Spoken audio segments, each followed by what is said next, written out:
പത്ത കൈപ്പട്ടൂർ എഴക്കുളം റോഡിന്റെ നവീകരണ പ്രവർത്തനങ്ങളിലെ അശാസ്ത്രീയതയും നിർമ്മാണ പ്രവർത്തനങ്ങളിലെ പരാതികളും തുടർക്കഥയാകുകയാണ്. റിപ്പോർട്ട് കാണാം.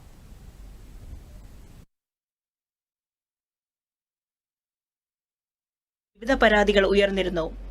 റോഡ് നവീകരണത്തിന്റെ ഭാഗമായി ഏഴംകുളം ജംഗ്ഷൻ മുതൽ കുരിശടി വരെയുള്ള ഭാഗത്ത് ഓട നിർമ്മിക്കാൻ കരാർ ടെൻഡർ എടുത്തിരിക്കുന്ന കമ്പനി തയ്യാറാകാത്തതും പ്രതിഷേധങ്ങൾക്ക് ഇടയാക്കി.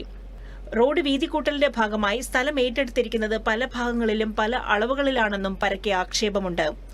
ഇതോടൊപ്പം ഏഴംകുളം ക്ഷേത്രത്തിന് സമീപത്തെ പാലം പണി പൂർത്തിയാക്കാത്തതിലും പരാതികൾ ശക്തമാണ്.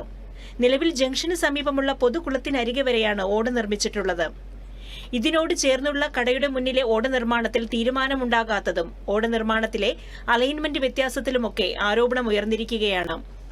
പുതിയതായി നിർമ്മിക്കുന്ന ഏഴംകുളം കൈപ്പട്ടൂർ റോഡിന്റെ കൂടിയാട്ടുകാവ് ജംഗ്ഷനിലായിട്ട് 70 മീറ്റർ ഓട നിർമ്മിച്ചിട്ടില്ല.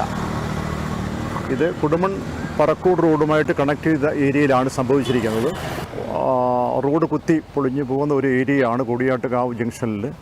അപ്പോൾ അത് ഏറ്റവും അത്യാവശ്യമായിട്ട് ഇവിടെ ഓട നിർമ്മാണം 70 മീറ്റർ ഭാഗത്തായിട്ട് ഓട നിർമ്മിക്കാത്തതാകുന്നു. സ്ഥലം ഏറ്റെടുക്കുന്നതിന് ഉടമകളുടെ കയ്യിൽ നിന്ന് സമ്മതപത്രം വാങ്ങിയില്ലെന്നും മതിൽ പൊളിച്ചു കെട്ടിയതിന്റെ ഗുണനിലവാരം മോശമാണെന്നും പ്ലാസ്റ്ററിംഗ് പലയിടത്തും പൊളിഞ്ഞു വീഴുന്നതായും പരാതി ഉയർന്നിട്ടുണ്ട്. പാലവും അതിനോട് ചേർന്നുള്ള റോഡിന്റെ പണിയും ഇഴഞ്ഞു നീങ്ങുകയാണ്. ഈ പാലവും ഈ പാലത്തിനടുത്തുള്ള റോഡിന്റെയും പ്രശ്നങ്ങൾ മാത്രമേ ഉള്ളൂ നിലവിലിപ്പോൾ. അതൊന്ന് പെട്ടെന്ന് തീർത്ത് കിട്ടിയാൽ വളരെയധികം സന്തോഷമായിരുന്നു ഞങ്ങൾക്ക്. കൊടുമൺ ചീരണിക്കൽ പാറക്കോട് റോഡ് വന്നു ചേർന്ന ജംഗ്ഷനിൽ 70 മീറ്റർ ഭാഗത്ത് ഓട നിർമ്മിച്ചിട്ടില്ല. ഉയരമുള്ള പ്രദേശങ്ങളിൽ നിന്ന് വെള്ളം കുത്തിയൊലിച്ച് ഏഴംകുളം കൈപ്പട്ടൂർ റോഡിലേക്ക് പതിക്കുന്നതിനും ഇതുവഴി റോഡ് തകരുമെന്നും പ്രദേശവാസികൾ ആശങ്കപ്പെടുന്നു.